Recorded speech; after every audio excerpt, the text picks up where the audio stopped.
होने का मतलब है उस ग्रह के अच्छे परिणाम मिलने का एक कारण। हम जितने भी फलादेश करते वक्त योगों को हम देखेंगे, उन योगों का चाहे वो अच्छे योग हो चाहे बुरे योग हो, उसको हमने इसी तराजू में तौलना है कि यह ग्रह शुभ है या अशुभ है। शुभ होने के अनेक कारण है, अशुभ होने के अनेक कारण है। फिर उस योग का फलादेश हम करेंगे। हालांकि वो कॉन्सेप्ट अभी हमारे बहुत पीछे है। अब हम सीखेंगे, जस्ट आज मैं देख रहा था कि आपको मैं राशि के विषय में और क्या कुछ पढ़ाऊं, लेकिन फिर वो जो बातें हैं वो थोड़ा गहरी समझ वाली बात है, तो अभी मैं वहां नहीं जाना चाहूंगा। अभी हम राशि में जितना हमें सीखना चाहिए था उतना हमने सीख लिया, और मेडिकल एस्ट्रोलॉजी के हिसाब से जो चीजें राशि, मेष राशि कौन से शरीर के हिस्सा को मेष राशि रिप्रेजेंट करता है, और मेष राशि में कौन कौन से व्याधि आते हैं, उसको भी हम अभी नहीं सीखेंगे, क्योंकि वो पहले ग्रहों के बारे में मुख्य बातें सीख करके उसके बाद जाकर के जब हम उस चीज के ऊपर जब जाएंगे माथा पच्ची करने, तो बहुत जल्दी वो चीज समझ में आएगा। इसीलिए मुझे लगा कि चलो पहले अब हम ग्रहों के बारे में सीखेंगे, उसके बाद फिर हम आएंगे राशि में। तो मुझे लगता है कि बेहतर आपको समझ में आएगी ये चीज। तो मैं अब यहाँ पर फोटो खींच करके भेज देता हूँ, ये आप लोगों के लिए, फिर इसको आप लोग देख लीजिएगा। ये हालांकि ये सामान्य बात है, और यहाँ पर मैंने फोटो डाल दिया। हालांकि मेरा राइटिंग बहुत अच्छा तो नहीं है, लेकिन फिर भी समझने का प्रयास करना। सबसे पहले नंबर में हमने बात किया सूर्य। सूर्य नाम का जो ग्रह है, एक नंबर में है ग्रहों के नाम में सूर्य, जिसको हम सन बोलते हैं, जो पुरुष प्रधान ग्रह है। यह कौन सा ग्रह है? पुरुष प्रधान ग्रह है। ठीक है, सूर्य जो ग्रह है पुरुष प्रधान ग्रह है। सिंह राशि इस सूर्य का खुद का अपना घर है। सिंह राशि इसका खुद का घर है। सूर्य पूर्व दिशा को रिप्रेजेंट करता है। अब आप यहां से उसको जोड़ के देखिए जरा राशि को। पूर्व दिशा को रिप्रेजेंट करने वाले राशि कौन कौन से हैं? मनोज जी बताइए, कल परसों हमने पढ़े थे। ओम जी आप बताइए, अविनाश जी आप बताइए, उषा जी तो शायद आप आए नहीं। सर मेष सिंह धनु। हाँ, मेषेच सिंहे धनु पूर्व भागे, ये संस्कृत का श्लोक है, लेकिन अभी हम श्लोक के लफड़े में नहीं जाएंगे, है ना। अभी हम जस्ट हिंदी भाषा में सिंपल सिंपल बातें समझेंगे। तो मेष, सिंह और धनु राशि पूर्व दिशा को रिप्रेजेंट करता है।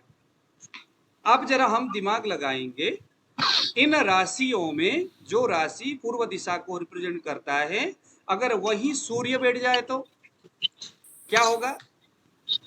राशि और ग्रह दोनों मिलकर के कहीं ना कहीं यह निर्देशित करता है, हमें यह हिंट देता है, जो भी बातें किया जा रहा है वह पूर्व दिशा की ओर इंगित करता है। किस दिशा से लाभ? पूर्व दिशा से। किस दिशा से हानि? पूर्व दिशा से। किस दिशा में जाए? पूर्व दिशा में।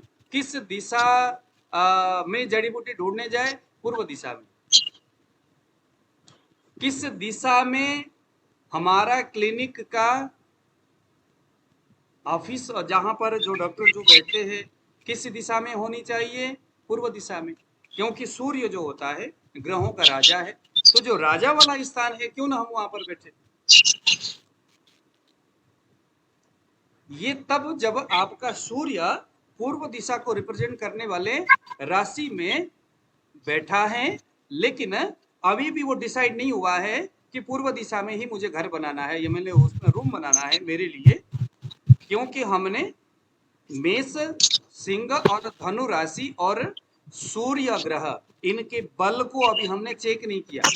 बल ही निर्धारित करता है कि उस चीज को हमने एक्सेप्ट करना है कि नहीं। हम बाद में जाएंगे बल को देखने के लिए,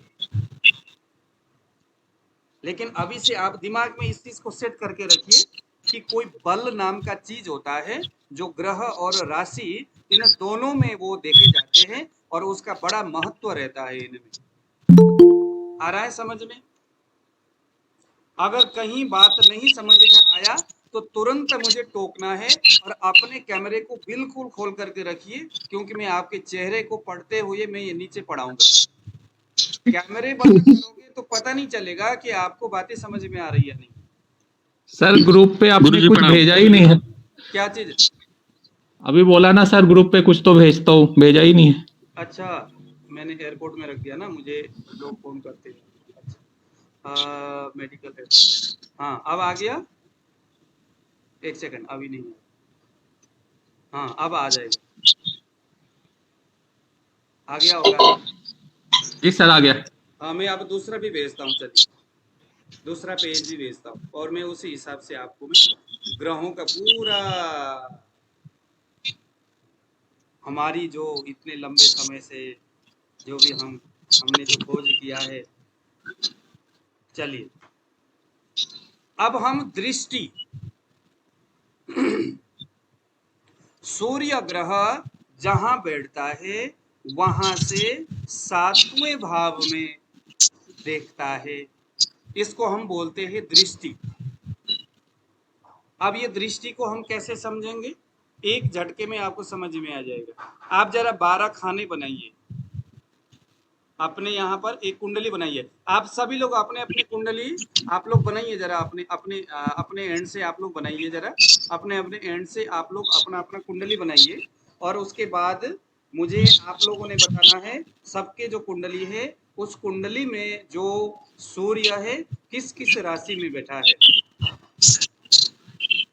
प्लीज आप सब लोग अपने अपने लग्न कुंडली बना करके आपके कागज में सामने रखिए।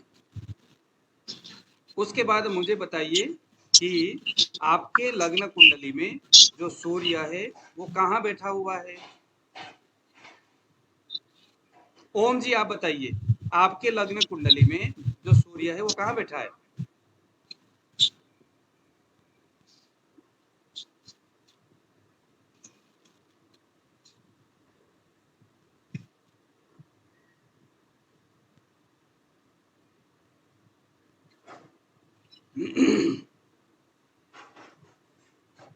मैंने आप लोगों को ये देखिए, मैं अपना स्क्रीन शेयर कर रहा हूँ। ये देखिए यहाँ पर अब मैंने ये कुंडली को ओपन किया। अब ये जो है किसी का भी हो इस तरह से डेट ऑफ बर्थ को रखना है। यहाँ पर देखिए, यहाँ पर आपने अपना डेट ऑफ बर्थ जो भी है यहाँ सेट करना है, यहाँ टाइम और यहाँ प्लेस, इस जगह में प्लेस होना चाहिए और कुंडली मैंने बनाया। अब देखिए यहाँ पर यहाँ सूर्य कहाँ बैठा है, बताइए जरा सूर्य कहाँ बैठा है, किस राशि में सूर्य है? कन्या। कहाँ है? कन्या। अरे भैया सूर्य कहाँ है, सूर्य ग्रह किस राशि में है, कितने कर्क राशि में, कर्क राशि। ओम जी बताइए कितने, कौन से नंबर वाले राशि में है? 6ठे घर में है ना, कन्या राशि में। वहां पर राशि कौन सा है? कन्या। 6ठे भाव में, सिक्स हाउस में कौन सा नंबर है? अरे वो आप उधर मत देखिए, अब यहाँ कुंडली कर्क राशि है ना। हाँ ओके, नंबर 4। ओके, कर्क राशि दिखा। नंबर देखना है हमने यहाँ दो बातें देखनी है। पहले नंबर में कौन से नंबर वाले राशि है, दूसरे नंबर में कौन सा हाउस है। हाउस का एक अपना महत्व है और राशि वाले नंबर का दूसरा महत्व है। ओके। तो हमने देखा जो सूर्य है वो 6th हाउस में बैठा हुआ है, 6th हाउस में कर्क राशि। कर्क राशि में बैठा है। ओके। मनोज जी आया समझ में? अब हम यहाँ क्या सीख रहे हैं, सूर्य की दृष्टि देख रहे हैं हम यहाँ पर। अब देखिए जरा, सूर्य पुरुष राशि है, सूर्य सिंह राशि का मालिक है। सिंह राशि में अगर सूर्य होता तो हम बोलते सूर्य अपने घर में है। अपने घर में होने का मतलब बल्ले बल्ले वो अपने घर में है। अपने घर में रहा हुआ ग्रह उसको स्वगृही बोलते हैं। तो उसको बहुत अच्छा माना जाता है। मतलब अब यह सूर्य पूर्व दिशा को रिप्रेजेंट करता है, बैठा कर्क राशि में है। अब आप देखो कि कर्क राशि कौन से दिशा को रिप्रेजेंट करता है? उत्तर। हाँ, ध्यान से देखना है, ध्यान से दिशा को ध्यान से देखिए। कल जो हमने पढ़ाया है उसके हिसाब से देखिए। सर उत्तर दिशा को। उत्तर। हैं? उत्तर उत्तर उत्तर उत्तर उत्तर। ठीक है। अब देखो, उत्तर दिशा को रिप्रेजेंट करने वाला राशि में पूर्व दिशा को रिप्रेजेंट करने वाला ग्रह बैठा हुआ है। यह क्या हिंट देगा? क्या हिंट देगा कि कहीं ना कहीं आपका जो सप्तमेश है, सूर्य जो पूर्व दिशा को रिप्रेजेंट करने वाला ग्रह है वो सप्तमेश है। सप्तम का मतलब होता है, देखिए यहाँ पर, क्योंकि सेवंथ का लॉर्ड है सूर्य, सेवंथ स्थान का, जो सेवंथ से रिलेटेड रखने वाली जितनी भी बातें हैं उस बात को लेकर के वो उत्तर दिशा की ओर जा रहा है। अब इस व्यक्ति के लिए रिश्ता देखने किधर जाए? उत्तर दिशा की ओर जानी चाहिए। गुरुजी समझ में, गुरुजी समझ में नहीं आया। ये वाला नहीं समझ आया। में नहीं आया, सप्तमी। सप्तम का मतलब ये जो सेवंथ हाउस 5 नंबर जहां लिखा है, हम्म, कहाँ लिखा है? सेवंथ हाउस में है ना वो। जी जी 5 यानी सिंह राशि। सिंह राशि का मालिक है सूर्य। सिंह राशि किस दिशा को रिप्रेजेंट करता है? पूर्व दिशा को, हम्म है ना। मेष, सिंह और धनु पूर्व दिशा रिप्रेजेंट करते हैं। पूर्व दिशा को रिप्रेजेंट करने वाला जो राशि का मालिक है वो खुद भी सूर्य जो है पूर्व दिशा को रिप्रेजेंट करता है। वह ग्रह जाकर के ऐसे राशि में बैठा है जो उत्तर दिशा को रिप्रेजेंट करता है, यानी कर्क राशि में। इसका मतलब है सप्तम स्थान से हम अगर पत्नी को देखते हैं तो उसके पत्नी कहीं ना कहीं उत्तर दिशा की ओर संबंध उसके पत्नी का हो रहा है। अब ये संबंध हो सकता है उसके घर से उत्तर दिशा में उसके ससुराली होगा, हो सकता है उसके घरवाली का नौकरी उसके उत्तर दिशा की ओर होगा, लेकिन कुछ भी है जो सेवंथ हाउस से जुड़े हुए जो बातें हैं उसका लाभ कहीं ना कहीं उत्तर दिशा से जुड़ रहा है। आया समझ में? क्योंकि वह सेवन का जो मालिक है सूर्य उत्तर दिशा को रिप्रेजेंट करने वाला भाव में जाके बैठा है। लेकिन अभी हम इसको जानना नहीं चाहते। अभी हमारा मकसद है सूर्य को दृष्टि के हिसाब से अपने से सप्तम स्थान में वो देखता है। अभी हम दृष्टि की बात कर रहे। तो देखो यहां से सप्तम स्थान देखो जरा, ये 1 2 3 4 5 6 7, यानी अब सूर्य बैठा तो है तो सप्तमेश, बैठा तो 6 में, लेकिन देख यहां रहा है कहां? द्वादश भाव में, 10 नंबर वाले राशि में सूर्य प्रत्यक्ष रूप से देखता है। देखने का मतलब जहां जिस ग्रह का नजर होता है उस स्थान में बैठे हुए ग्रह के ऊपर भी वो अपना प्रभाव दिखाता है और उस स्थान के ऊपर भी वो प्रभाव दिखाता है। उस स्थान से रिलेटेड जितने भी जो विचार है उन सभी में उस देखे जाने वाले ग्रह का प्रभाव होगा। फिर से बता रहा हूं, सूर्य जहां बैठा है वहां से सप्तम स्थान को देखता है। अब ओम जी आपके कुंडली देखिए और बताइए आपका सूर्य कहां बैठा है?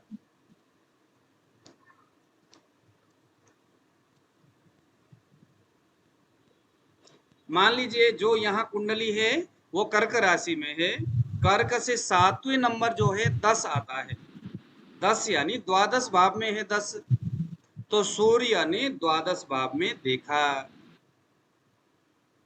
सूर्य की दृष्टि 12वें भाव में हो रहा है। अभी हम बस इतना जानेंगे, सूर्य की दृष्टि 12वें भाव में हो रहा है। अब हम यहाँ पर फिर एक दूसरा कुंडली बनाएंगे।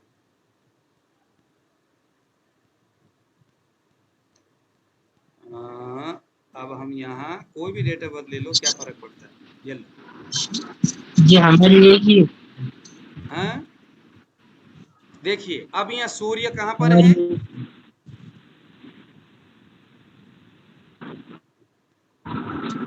सूर्य किस सूर्य भाव में है, सूर्य है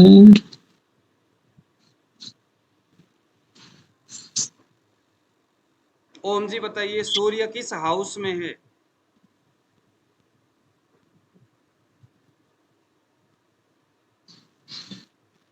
मनोज जी बताइए, अरे इतना सिंपल सा है। 5वें घर में। हाँ 5वें घर में। मनोज जी आपको भी पता है ना 5वें घर में है, सूर्य 5वें घर में है, यानी सूर्य किस राशि में है,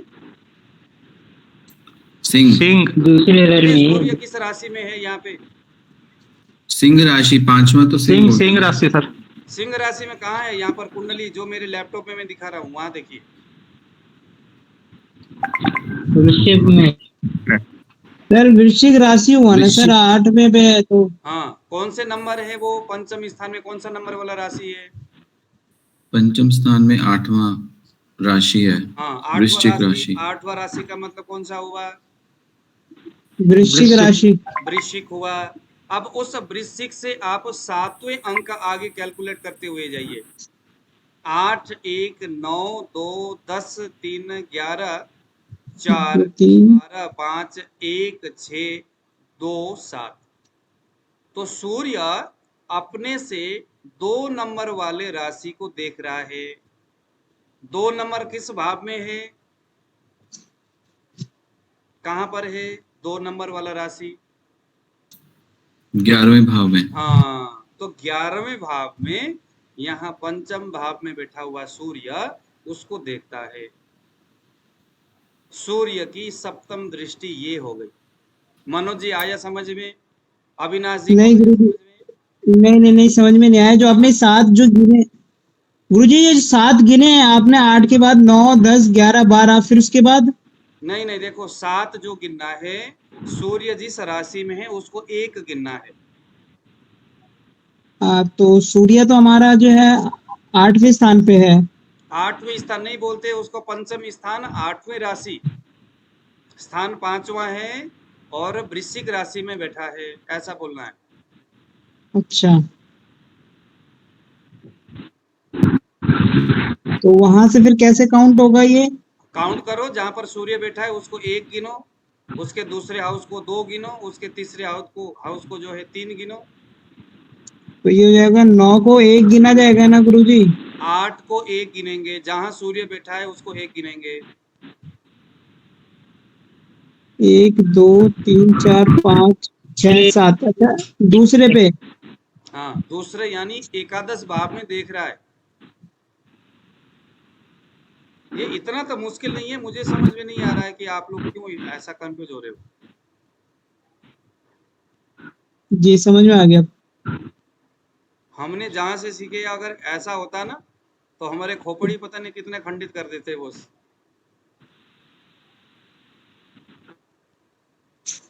हमें ऐसा मौका नहीं मिला, वो एक बार बोलते थे और हमें पूछने का मौका ही नहीं मिलता था, लेकिन वो हम तब बच्चे थे ना।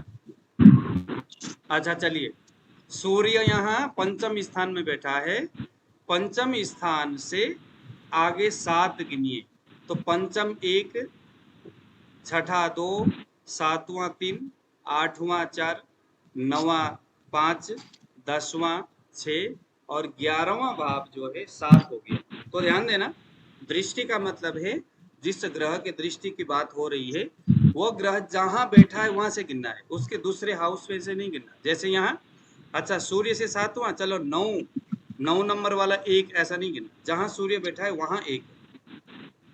अविनाश जी आया, सुनील कुमार जी को तो समझ में आ ही गया होगा, है ना सुनील कुमार जी? सुनील कुमार जी नहीं है। जी गुरु जी। जी आ गुरु गया जी। कि नहीं? हाँ गुरु जी, हाँ आ रहा है, आ रहा है। हाँ, जी आपको तो आ ही रहा है ना, आप तो बनारस जी के जी। रहने वाले हैं। नहीं गुरु जी, पहले भी थोड़ा पढ़ चुके हैं तो आ रहा है। ठीक है, ठीक है। जी। पटेल जी को आ रहा है समझ में? हाँ, ठीक है। ये कोई इतना बड़ा रॉकेट साइंस तो है नहीं, बस हमने देखना है वह ग्रह कहाँ बैठा है।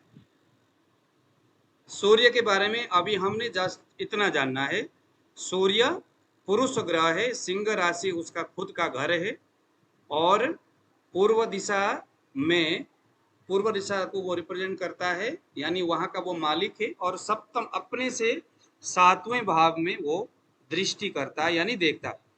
देखने का मतलब क्या है? उस जगह में अपने प्रभाव को दिखाना।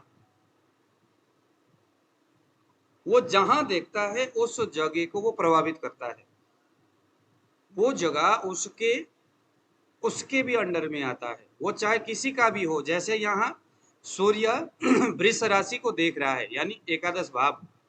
अब एकादश भाव जो है शुक्र का खुद का घर है, वहां चंद्रमा मंगल भी है।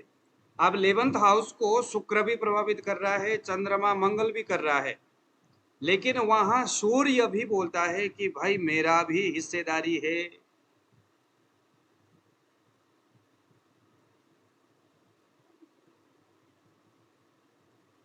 ठीक है। सूर्य को राजा ग्रह माना जाता है। अब राजा कहने का मतलब क्या है? अपने विद्यार्थियों को समझाने के लिए ये ज्योतिष शास्त्र ने बहुत प्रयास किया। जैसे अभी आप लोगों को समझाने के लिए मुझे तरह तरह के अपना दिमाग करना पड़ रहा है, ऐसा ही पहले जमाने में विद्यार्थी को समझ में नहीं आता था, तो बोलते थे अच्छा ऐसा है, सूर्य पूरे ग्रहों में बहुत महत्वपूर्ण ग्रह है, आपके सेल्फ रिप्रेजेंट करने वाला सूर्य है। आपके कुंडली में जहां सूर्य बैठा है, कितना पावर में बैठा हुआ है, उसी के हिसाब से आपका व्यक्तित्व निर्धारित होता है। सूर्य ही आपके व्यक्तित्व को निर्धारित करता है, आपके सेल्फ को वो इंगित करता है, वो रिप्रेजेंट करता है। इसीलिए सूर्य को राजा ग्रह माना गया है। सूर्य जितना बड़ा विस्तृत विशाल, और इसीलिए सूर्य को हृदय में वास माना है। इसीलिए सूर्य को शरीर का कैल्शियम, शरीर का ओज, शरीर का तेज बल, बुद्धि, इंद्रियों के मालिक माना गया है। तो कुंडली देखते वक्त हमारा ध्यान सबसे पहले लग्न की ओर होना चाहिए, उसके बाद केंद्र में होना चाहिए, उसके बाद त्रिकोण में होना चाहिए। ग्रह के संदर्भ में सबसे पहले सूर्य में होना चाहिए। जब हम ग्रह देखते, आंख लगाते ग्रह में, तो पहले टटोलना है सूर्य कहाँ है, क्योंकि सूर्य ही उस व्यक्ति के व्यक्तित्व को प्रदर्शित करता है। शुद्ध भाषा हिंदी बोल रहा हूं, व्यक्तित्व को दिखाता है। अब आ गया चंद्रमा। मून बोलते हैं स्त्री कारक ग्रह है। अब यह पुरुष और स्त्री कारक ग्रह का भी बड़ा महत्व है। जो पुरुष कारक ग्रह है वो व्यक्ति में पुंसत्व शक्ति को देने वाला, पुरुष जैसा मान, अभिमान और विश्वास को देने वाला, उसी तरह के कर्म को करने वाला, उसी तरह के प्रोडक्ट के ऊपर अपने यकीन को करने वाला, उसी तरह के भाव और उस तरह के मतलब कि आपके एक्टिविटीज को करने वाला जो पुरुष ग्रह रिप्रेजेंट करता है। अगर स्त्री ग्रह होगा तो जैसे स्त्रियों की जो व्यवहार होता है, बहुत जल्दी नाराज हो जाना, बहुत जल्दी फिर, है ना, वैसे हो जाना, मन का बड़ा कोमल हो जाना, है ना, बहुत जल्दी बेवकूफ बन जाना ऐसा भी होता है, बहुत जल्दी बेवकूफ बन जाना, ये भी हो सकता है। बहुत जल्दी कोई दूसरा आदमी मीठी मीठी बातें करेगा, बस पिघल गए। स्त्रियों में ये विशेष गुण है, मन का बड़ा कोमल होते वे लोग। तो स्त्री प्रधान ग्रह होने का मतलब है मन बड़ा ही चंचल होने का संभावना हो सकता है। तो चंद्रमा स्त्री कारक ग्रह है, इसका राशि है कर्क। अब जहां कहीं भी कर्क राशि की बात होगी वहां चंद्रमा दिमाग में आना चाहिए, क्योंकि चंद्रमा का ये खुद का घर है। मेरे घर में कौन रहता है? मान लीजिए कि मेरा एक पुराना घर आज से 10 साल पहले छोड़ के आया था मैं, और आज वहां कोई आकर के बैठ गया, बुरा आदमी आके बैठ गया, जिसको बहुत सारे देश ढूंढ रहे थे, बहुत बड़ा वांटेड है, बहुत बड़ा क्रिमिनल है, और जाकर के वो मेरे घर में छुप गया। हालांकि मैंने उस घर को छोड़ के आया हूं मैं। क्रिमिनल वहां अगर पकड़ा गया मेरे उस पुराने घर में, जिसका इस वक्त मेरे से कोई लेना देना नहीं, लेकिन वो जमीन मेरे नाम में है, मेरे पुश्तैनी जमीन है, तो वो आदमी वहां पकड़े जाने की वजह से उसका आंच मेरे इस जीवन में अभी आ सकता है। इन्वेस्टिगेशन मेरे ऊपर हो सकता है, पुलिस आकर के मुझे दबोच सकती है। हालांकि बाद में मैं बरी हो जाऊंगा, मैं अपनी बातें बताऊंगा, लेकिन एक बार उसका आंच मेरे पास आ सकता है। ऐसे ही चंद्रमा का खुद का घर है कर्क राशि, वो कहीं भी है, किसी भी हाल में है, लेकिन कर्क राशि चंद्रमा का खुद का घर है। वायव्य दिशा, वायव्य दिशा जो है यह कर्क राशि का खुद का दिशा है। वायव्य किधर है? वायव्य किसी को पता है वायव्य दिशा किधर है? सुनील कुमार जी देखो, दिशा आप लोग जरा नोट करिए। पूर्व दिशा पता है ना? गुरुजी उत्तर और पश्चिम का कोना। हाँ हाँ, उत्तर और पश्चिम पश्चिम का। उत्तर और, आप लोग रुके जरा, मैं सब बताता हूँ। पूर्व और दक्षिण, इन दोनों के जो कॉर्नर है इसको हम बोलेंगे आग्नेय कोण। आग्नेय कोण, पूर्व दिशा और दक्षिण दिशा। दक्षिण दिशा ओम जी समझ में है? दक्षिण दिशा, गुरुजी। हाँ साउथ। तो साउथ। पूर्व और दक्षिण दिशा, इनके बीच का जो कॉर्नर है वह है आग्नेय कोण। दक्षिण दिशा और पश्चिम दिशा के बीच का जो कोण है वो है नैऋत्य कोण। पश्चिम दिशा और उत्तर दिशा के बीच का जो कॉर्नर है, जो कोना है, वह है वायव्य। उत्तर और पूर्व, इन दोनों के बीच का जो कोना है वह है ईशान।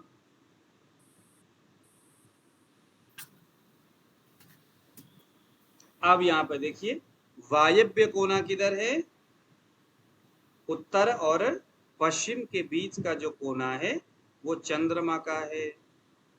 इस दिशा का महत्व, हर तरह की चीजें, सामान किसने चोरी करके ले गया, चीज कहाँ चला गया, गुम किधर हो गया, किस दिशा में जाना है, यात्रा किधर करना चाहिए, किधर नहीं करना चाहिए, यात्रा वाहन होता है, किस दिशा में जाना, कहाँ नहीं जाना, बहुत सारी चीजें जब हम ज्योतिष के अंदर प्रवेश करते हैं तो पग पग पर ये दिशा ग्रहों का, राशियों का पग पग पर हमें चाहिए होता है। इसीलिए यहीं से इसको ध्यान से समझते हुए जाएंगे। चंद्रमा भी अपने से 7वें स्थान में देखता है। जैसे सूर्य अपने स्थान से 7वें स्थान को देखता है, वैसे ही चंद्रमा भी अपने स्थान से 7वें स्थान को देखता है। अब ये 7वें स्थान दिखाने की जरूरत तो नहीं है ना। ओम जी, आपकी कुंडली में जहां चंद्रमा है उसको 1 नंबर दीजिए। जिस हाउस में है, जिस हाउस में है उसको 1 नंबर दीजिए। उसके दूसरे हाउस को सेकेंड हाउस, उससे सेकेंड हाउस जहां चंद्रमा है उसको लग्न बनाइए, फॉर द एग्जाम्पल उसको लग्न बनाइए, और उसके बाद अदरवाइज लग्न भी बनाने की जरूरत नहीं है, जहां चंद्रमा बैठा है उससे दूसरा वाला हाउस, तीसरा, चौथा, पांचवा, छठा, उससे सातवां वाला जो हाउस है वहां चंद्रमा देखता है। कंफ्यूज है किसी को? और पटेल जी को, दीपक कुमार जी को? अगर नहीं है तो आगे बढ़ूं। मंगल को MARS, मार्स बोलते हैं मंगल को। मंगल भी पुरुष प्रधान ग्रह है। मंगल में भी पुरुष उचित कार्य मंगल से देखा जाता है। मंगल का 2 राशि है, एक का नाम है, बताइए ओम जी, मंगल के कौन कौन से राशि है?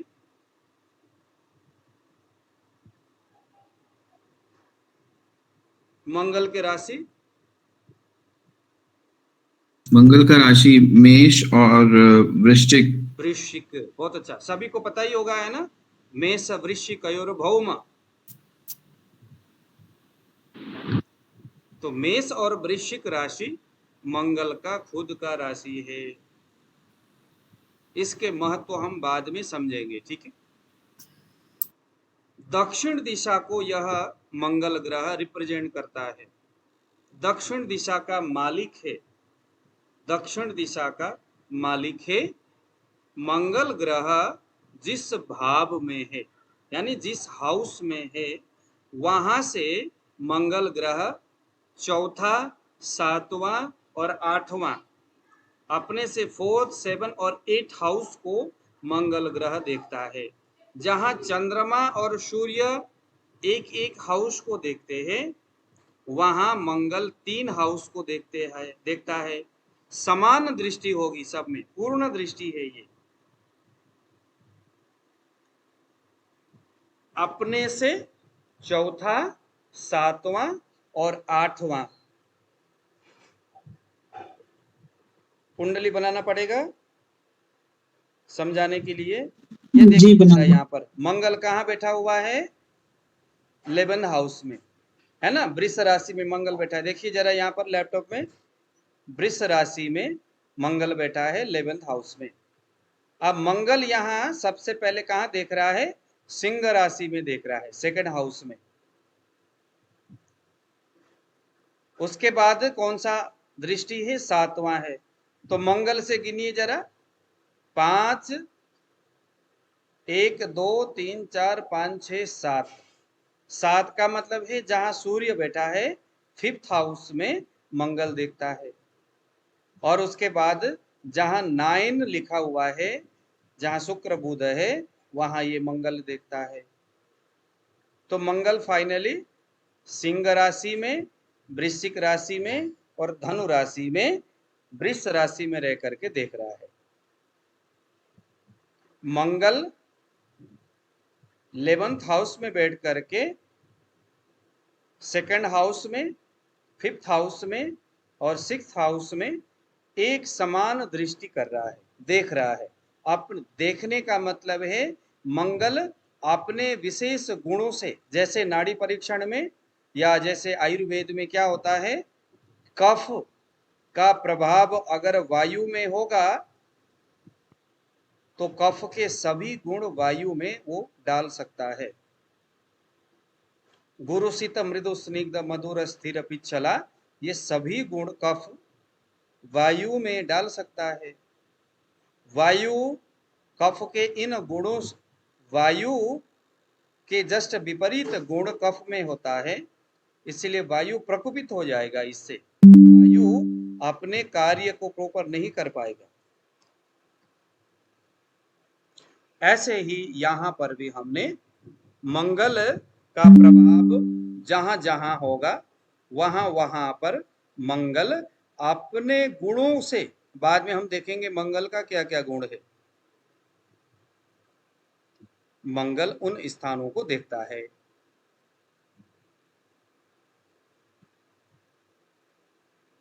ठीक है। बुध, बुध को इंग्लिश में MERCURY, मरकरी बोलते हैं इसको, बुध को। बुध ना ही पुरुष है ना ही स्त्री है, बुध को नपुंसक माना जाता है। यहां नपुंसक मानने का, यह न तो पुरुष है और ना ही स्त्री है, ना तो पुरुष है ना तो स्त्री है। इसका मतलब है बुध का जो स्वभाव है वो शून्य है स्वभाव, मगर जिस प्रकार से पारद और गंधक का योग होता है, गंधक के योग से पारद योगवाही हो जाता है, उसी प्रकार से बुध ग्रह भी दूसरे ग्रहों के प्रभाव को पा करके प्रभावित होता है। इसीलिए क्योंकि इसका खुद का कोई गुण और अवगुण लिंग के आधार पर नहीं है। बुध जहां बैठता है उस जगह में स्थित ग्रह या उस जगह को देखने वाला ग्रह से प्रभावित हो जाता है।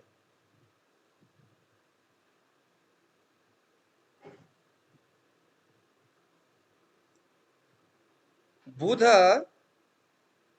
का अपना राशि है कन्या और मिथुन, ये तो आपको पता ही है। बुध उत्तर दिशा का स्वामी है, उत्तर दिशा का स्वामी है बुध। इसीलिए जब हम मकान बनाते हैं तो उत्तर दिशा में भगवान का स्थान रखते हैं, उत्तर दिशा में मुंह करके पूजा करते हैं, क्योंकि बुध धन संपत्ति और कुबेर का मालिक है। बुध वाणिज्य का मालिक है। बुध अनंत ज्ञान का, विशेष करके बुद्धि का मालिक है। बुध भगवान विष्णु को रिप्रेजेंट करता है, इसीलिए उत्तर दिशा में बुध का निवास मान करके हम भगवान विष्णु का स्थान, प्रतिमा जो है अपने घर में उत्तर दिशा को स्थित रखते हैं, वहां रखते हैं, क्योंकि बुध का स्थान है उत्तर। बुध अपने से सप्तम स्थान में दिखता है। अब यहां देखिए कुंडली में बुध कहाँ है, कौन से हाउस में है बुध? पटेल जी आप बताइए, पटेल जी बताइए कौन से हाउस में बुध बैठा है? छठे हाउस में, षष्ठम धनु भाव राशि में, छठे भाव में, सिक्स्थ हाउस में बुध है। बुध धनु अपने राशि से सेवंथ हाउस को देखता है। तो आप देखिए जरा बुध किस राशि को देख रहा है, कौन से हाउस को देख रहा है? 12वें भाव में, 12वें भाव को देखता है। मिथुन राशि में। ओम जी समझ में आया? बुध सिक्स्थ हाउस में है, बुध अपने से सप्तम भाव को देखता है, यानी कि बुध 12वें भाव में देख रहा है। अब बुध किसके साथ बैठा है? शुक्र के साथ बैठा है। तो बुध में फाइनली शुक्र का प्रभाव है। इस प्रभाव से ओतप्रोत होकर के बुध यहाँ द्वादश भाव को देखता है। द्वादश भाव सैया सुख, द्वादश भाव सैया सुख, पति और पत्नी के संबंध जो है उसको देखा जाता है 12वें भाव से। तो शुक्र से मिला हुआ द्वादशेश है ना, जो बुध है। अब द्वादशेश कहने का मतलब क्या है? हमने एक सूत्र पढ़े थे, कोई भी ग्रह यदि उसका एक राशि 12वें में और दूसरे में हो तो पर राशि फलदायक। तो उसके दूसरे राशि बुध का कहाँ है? तीसरे भाव में है। तो बुध को हम यहाँ पर द्वादशेश नहीं कहेंगे। बुध बेनिफिट कौन से हाउस का दे रहा है, किस हाउस को रिप्रेजेंट कर रहा है? यहाँ पर थर्ड हाउस को रिप्रेजेंट करता है। थर्ड हाउस जो है अपने पावर के लिए, परिश्रम के लिए जाना जाता है। वो हम बाद में सीखेंगे। खैर, तो इस तरह का बुध जो है द्वादश हाउस 12वें भाव में देख रहा है शुक्र के साथ मिलकर के। ठीक है, तो अच्छा सैया सुख देने वाला, अच्छा विदेश से धन संपत्ति को अर्जन करने वाला, इस तरह का बुध हम यहाँ मानेंगे, क्योंकि बुध का प्रभाव अब यहाँ 12वें भाव में है और बुध जो है शुक्र ग्रह से उसके गुणों को इसने एक्सेप्ट किया हुआ है। अब आ गया बृहस्पति। बृहस्पति देखिए, इसको हम JUPITER जुपिटर बोलते हैं इसको, बृहस्पति को। बृहस्पति को हम पुरुष कारक ग्रह मानते हैं, इसीलिए संतान में पुत्र प्राप्ति के संदर्भ में बृहस्पति को ही हम बेटा देने वाला ग्रह मानते हैं। किसी लड़की के लिए बृहस्पति पति का कारक है, किसी लड़का के लिए शुक्र स्त्री कारक है।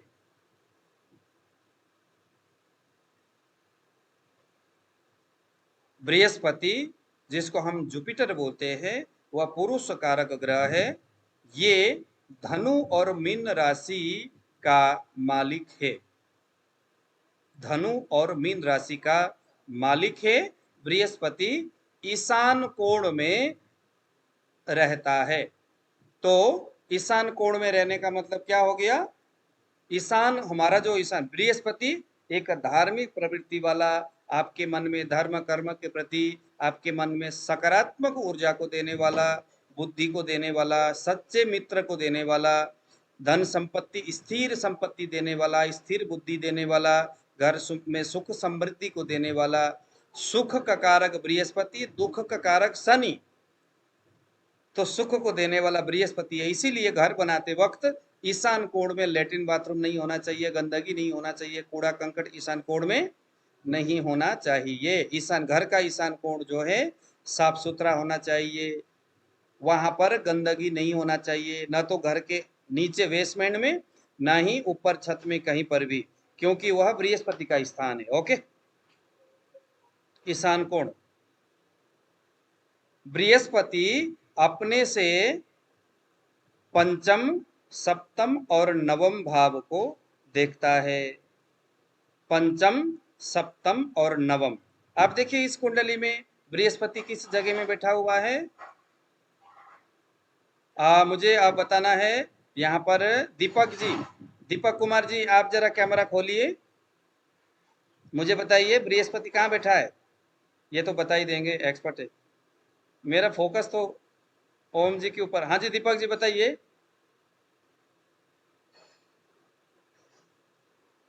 दीपक कुमार जी,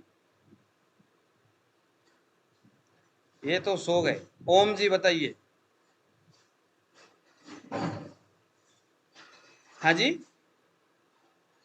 बृहस्पति कहाँ है, कौन से राशि में है, कौन से भाव में है?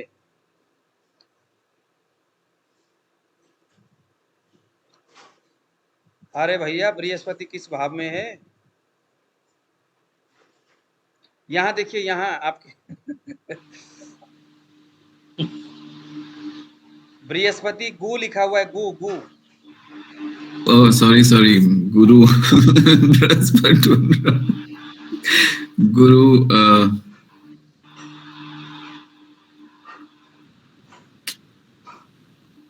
ये देखिए ना, 12 अंक जहाँ है वहां नहीं है लिखा हुआ गु। या गुरु, सॉरी, हाँ गुरु 12वां, ये 12 नंबर लिखा है, वहाँ गुरु है। थोड़ा ध्यान जी। से ना अपना दिमाग, आप लोगों को मैं एक मंत्र आज देता हूँ, उस मंत्र का आप लोगों ने जाप करना है रोज जी। और मैं मंत्र दूंगा तो बहुत तगड़ी तरह से दूंगा, सरस्वती माता का, और उस मंत्र का आप लोगों ने साधना करना है।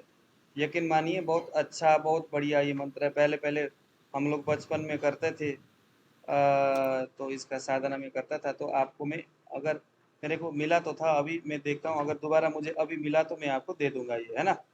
अच्छा, तो जी गुरुजी। बृहस्पति कहाँ, अभी हम बृहस्पति की बात कर रहे थे, तो अपने से पंचम सप्तम और नवम भाव में बृहस्पति देखता है। तो अब देखिए जरा, ओम जी आप बताइए, बृहस्पति 12 राशि में है, यानी कि नवम भाव में है। जी, नवम भाव में। अब बृहस्पति पंचम सप्तम और नवम भाव में देखता है, जहां से वो बैठा हुआ है। अब बताइए बृहस्पति किस किस भाव में देख रहा है? लग्न भाव में, पहले पहले पहले घर में, हाँ पंचम सप्तम और तीसरे घर में, हाँ और सप्तम और पंचम सप्तम और नवम, ओके, हाँ पांचवें घर में। हाँ, तो क्या क्या हो गया? लग्न में, लग्न, हाँ, लग्न भाव लग्न में, में, तृतीय में और पंचम में, तृतीय भाव और और पंचम भाव। पंचम में। ये आप लोगों ने याद करना है। प्रथम, द्वितीय, तृतीय, चतुर्थी, पंचम, षष्टम, सप्तम, अष्टम, नवम, दशम, एकादश, द्वादश। द्वादश। जो शास्त्र जिस विधि से बताया और लिखा जाता है, लिखा हुआ है, उस शास्त्र को उसी विधि से पढ़ना चाहिए। जी जी जी दूसरी विधि से पढ़ने पर ना उस शास्त्र का भाव मन में नहीं आता। जी। और भावो ही भवशा, भाव ही कारणम यत्र, ऐसा कुछ है। भाव ही आपको सिद्धि प्रदान करता है। तो जो शास्त्र जिस भाव से लिखा हुआ है ना, जिस भाषा में, उस शास्त्र को उसी भाषा में पढ़ना चाहिए, उसी भाव से। तो यहाँ नवम भाव में बैठा हुआ बृहस्पति लग्न भाव को और आपके तृतीय भाव को और आपके और पंचम भाव पंचम को भाव। देखता है। तो बृहस्पति का प्रभाव हमने क्या देखा? लग्न में है। नवम भाव में बैठा हुआ बृहस्पति लग्न को देखता है पंचम दृष्टि से, सप्तम दृष्टि से तृतीय को देखता है, और नवम दृष्टि से पंचम स्थान पंचम को भाव। देखता है। जी। अब आ गया शुक्र। शुक्र को VENUS, विनस बोलते हैं शुक्र को। शुक्र स्त्री कारक ग्रह है, पूर्णतया स्त्री कारक है। इसीलिए पुरुष के लिए किसी भी स्त्री की बात करना, शुक्र, किसी पुरुष के लिए शुक्र ग्रह का होना बहुत महत्व रखता है कुंडली में। किस तरह का कुंडली में शुक्र है उसका बड़ा महत्व रहता है।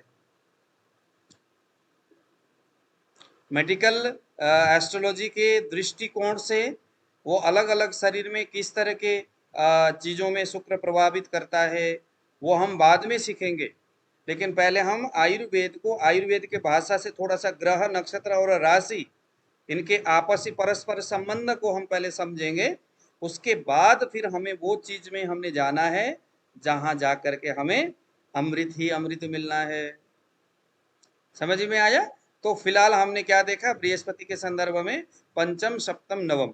शुक्र में हमने स्त्री ग्रह है, सप्तम, और अपने से शुक्र जो है कहाँ कहाँ देखता है? शुक्र जो ग्रह है वो अपने से सप्तम स्थान में, इसका जो राशि है 7 और 2, तुला राशि और वृष राशि, ये इसका राशि है। शुक्र आग्नेय कोण का मालिक है। थोड़ा थोड़ा वास्तु का भी मैं यहाँ पर तड़का डाल देता हूं ना। अब देखो आग्नेय कोण है, वास्तु के हिसाब से देखो आग्नेय कोण है। आग्नेय कोण में किचन बनाया जाता है। आग्नेय कोण में किचन क्यों बनाया जाए? क्योंकि वो अग्नि का स्थान है। आग्नेय कोण में किचन बनाने का एक दूसरा भी कारण है, क्योंकि वह शुक्र का अपना स्थान है। अब दिन में स्त्रियां जो हैं ज्यादातर घर में किचन में ही रहती है। कभी चाय बनाओ, कभी रोटी बनाओ, कभी ये करो, कभी वो करो। स्त्रियों का ज्यादातर दिन भर किचन में ही रहना होता। तो जो व्यक्ति अपने जीवन, अपने दिनचर्या में जिसका स्थान जो ज्यादा हो, अगर वही स्त्री का अपना स्थान हो दिशा के हिसाब से तो अच्छी बात है। लेकिन अगर शनि के स्थान में, राहु के स्थान में किचन बनाओगे, मान लो नैऋत्य कोण राहु का स्थान है, वहां अगर आपने किचन बनाया तो क्या होगा? स्त्री को राहु के स्थान में आना पड़ेगा। तो राहु जो इन्फेक्टेड करता है, पीसीओडी वगैरह देने के लिए का काम करता है, राहु ये सारी चीजें करता है, तो उस स्त्री में हो सकता है जिसके नैऋत्य कोण में कीचन होता है, जिसके पूर्व दिशा में किचन होता है, उस लेडीज में सूर्य के समान क्रोध होता है। वो रोटी भी ऐसे बनाएंगे आग बबला होकर के, और जिसके वायव्य कोण में किचन होता है वो चंद्रमा के समान शीतल होते हैं। शीतल तो होते हैं, लेकिन ये चूंकि वायव्य कोण है, वायु का स्थान है, ये लेडीज बहुत जल्दी भगने वाली, जल्दी मायके जाने वाली, डिवोर्स देने वाली। आप एक बार एक रिसर्च कर लो अपने एंड से कि जितने भी भग जाने वाली, जितने भी डिवोर्स देने वाली, जल्दी जल्दी मायके जाने वाली,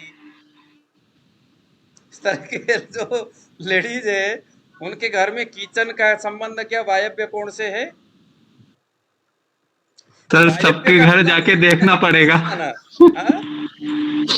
सबके घर में जाके देखना पड़ेगा सर। हाँ, जितने भी, सबके घर में नहीं, जहां पर भी लेडीज थोड़ी थोड़ी बातों में मायके भग के निकल जाती है, उसके घर में जाके देखना वायव्य कोण में जरूर किचन होगा। और वास्तु में तो बताया जाता है कि जिस बंदे के विदेश जाने की इच्छा हो, पूरा नहीं हो रहा है, तो वायव्य कोण के जो रूम है वहां पर अपना बसेरा करे, क्योंकि जो बुजुर्ग आदमी है जिसकी मृत्यु नहीं हो रही है, बहुत बीमार है, मृत्यु नहीं हो रही है भगवान, दवाई भी नहीं खा सकते, मरने वाले क्या करे, कहते हैं उसको वायव्य कोण वाले रूम में दे दो, उसका बहुत जल्दी, क्योंकि वो क्या है, उसमें मूवमेंट होने की क्रियाएं होती, जो वो बाहर निकलना चाहता है, नौकरी पाना हो आपने, मतलब अच्छी चीजें भी है, नौकरी पाना है, घर से आपने बाहर जाना, विदेश जाना, जिसमें मूवमेंट है, जिसमें स्थिरता चाहिए, वो फिर आपने नैऋत्य कोण में जाना है।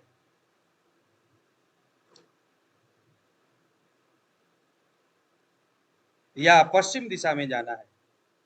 चलिए, अभी हम शुक्र के बारे में बता रहे, तो इसकी दृष्टि भी 7वां है। गुरुजी शुक्र स्त्री और पुरुष दोनों माना जाता है? शुक्र सिर्फ स्त्री है।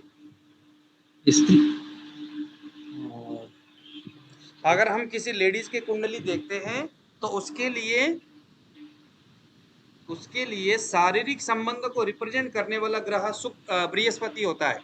पति सुख को देने वाला ग्रह बृहस्पति होता है, लेकिन किसी पुरुष के लिए हम देखते तो उसके लिए शुक्र होता है।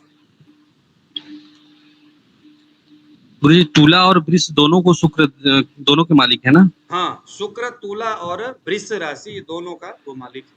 किसी व्यक्ति के, किसी पुरुष के स्पर्म की अगर हम बात करते हैं तो शुक्र उसको रिप्रेजेंट करता है। किसी स्त्री के स्पर्म की बात, मतलब उसके रज की बात करते हैं तो मंगल उसको रिप्रेजेंट करता है। मंगल, किसी के लेडीज की कुंडली देखा और उसके बच्चे नहीं हो रहा है तो एक नजर मंगल की ओर भी होनी चाहिए, क्योंकि मंगल उसके संतान उत्पादन करने वाले सप्तम धातु जो स्पर्म जो उसका है,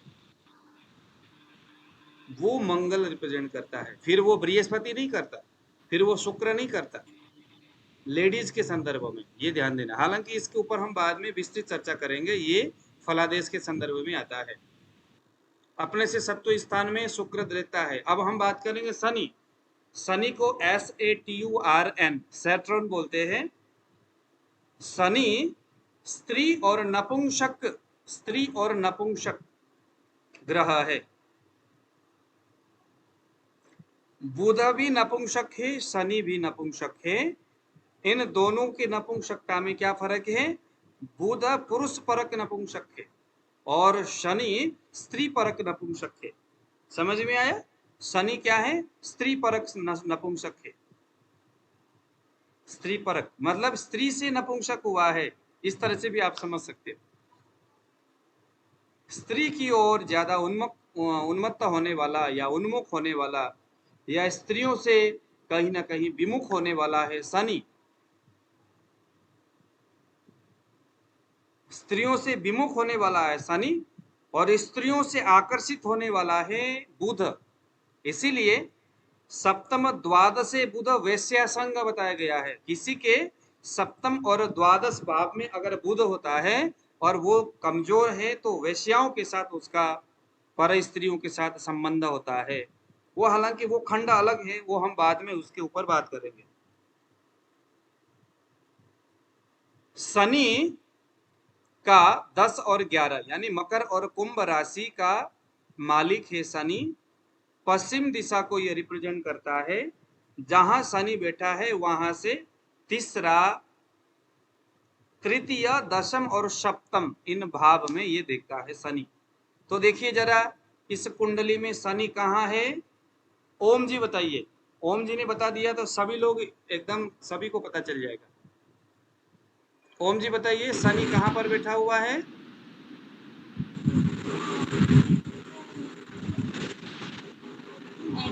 जी 7वें घर में बताइए। हाँ, शनि 7वें घर में अभी, सप्तम भाव में है। 7वें घर में, सप्तम भाव में सप्तम शनि भाव में। अपने घर में बैठा हुआ है। तो शनि की दृष्टि तीसरा, 7वां और 10वां है। जी गुरुजी। 7वां और 10वां। तो देखिए जरा शनि कहाँ कहाँ देख रहा है। तीसरा मतलब नवम भाव। हाँ, 7वां मतलब 7वां मतलब द्वादश भाव, 7वां सॉरी लग्न भाव। हाँ, और दशम मीन्स चतुर्थ भाव। अच्छा, हाँ हो गया ना। तो शनि जी गुरुजी। अपने से तीसरा, 7वां, 10वां भाव में दृष्टि करता है। तो शनि का नजर यहाँ बृहस्पति के साथ भी, बृहस्पति के ऊपर भी हो रहा है, लग्न में भी हो रहा है, केतु के ऊपर भी हो रहा है। तो शनि की जो नजर है अच्छा नहीं माना जाता।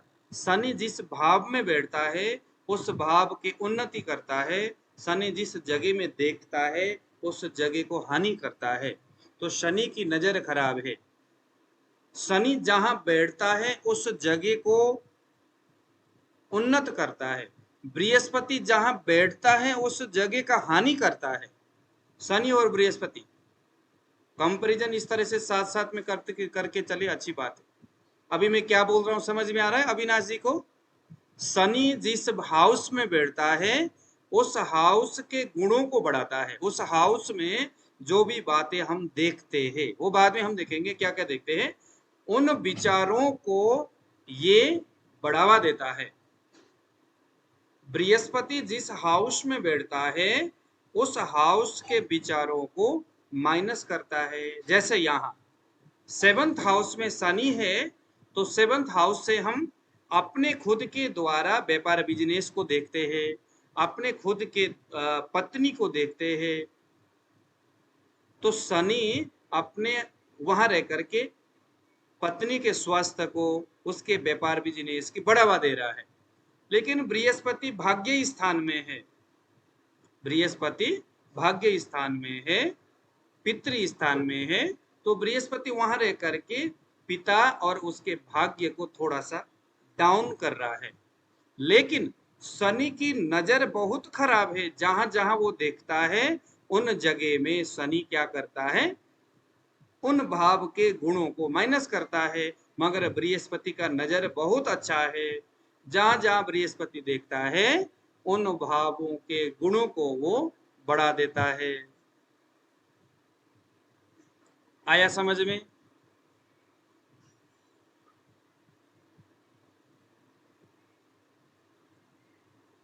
शनि के संदर्भ में हो गया। अब आ गया राहु। इसको ड्रैगन हेड बोलते हैं। यह अब बताने वाले तो बताते हैं कि भाई जो है धनु राशि राहु का खुद का घर है। ये ना ही स्त्री है ना ही पुरुष है, क्योंकि राहु और केतु को छाया ग्रह माना जाता है। मैं तो राहु और केतु को कोई न तो उच्च स्थान न तो नीच स्थान मानता हूँ। इसका न तो कोई घर नहीं है, ऐसा मैं मानता हूँ। लेकिन कुछ ग्रंथकार राहु को धनु राशि का स्वगृह मानता है और केतु को मिथुन राशि स्वगृह मानता है। यानी अगर मिथुन राशि में केतु बैठे तो अच्छा है, धनु राशि में राहु बैठे तो अच्छा है। ये अपने अपने घर में है। दोनों ही राहु और केतु नैऋत्य कोण में अपना आधिपत्य मानते हैं। नैऋत्य कोण किधर है? नैऋत्य कोण दक्षिण दिशा और पश्चिम दिशा के बीच का जो कोना है वह है नैऋत्य कोणा। राहु और केतु यह दोनों ही अपने से सप्तम स्थान में देखते हैं। कुछ लोगों का अपने से पंचम स्थान में दृष्टि भी मानते हैं राहु और केतु को। कुछ ग्रंथकार ऐसा भी मानते हैं कि राहु और केतु अपने से पंचम स्थान को भी देखता है, लेकिन ज्यादातर राहु और केतु को सप्तम दृष्टि ही मानना चाहिए।